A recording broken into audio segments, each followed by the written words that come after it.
Oh, two. 2 tackles gone. And here is Artur Morg. Morg ducks under the first challenge. Almost gets round the second. Does get round the second. Artur Morg gets the try. When he looks up and he sees him, there's a bit of panic that sets in. He goes for him. He gets rid of Allroyd, gets rid of Richie Myler, along with Brad Dwyer. And just look at the strength for him. He keeps Cruz Leeming away from that ball, gets over the try. Fifth tackle it is. 10 metres out. The ball with Gale, and Gale knows where to put a kick, and Davis comes up with it, can't get it. Reece Martin can.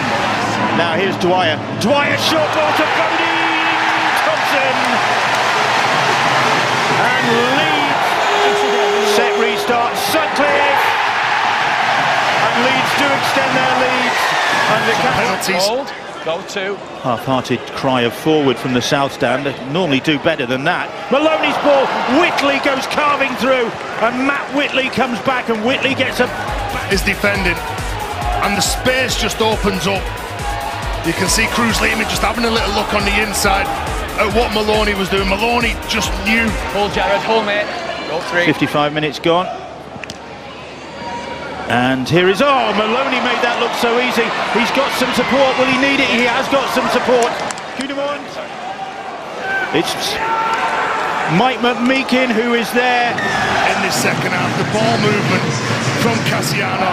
He catch him out wide. Mellor just sucks in to where Matt Pryor was defending. The gap opens up. Luke Gale was looking outside of him. Same for you, Luke. And he just goes. Go, don't grab him. Called into the Catalan Dragons squad late on, and the ball with Tompkins. Tompkins fires the pass out, and Fuad Yaha will get it down. Always had Conrad Hurrell worried. You can see him right as he enters into the frame. He's on his heels. He doesn't know whether to go in and shut Sam Tompkins down. By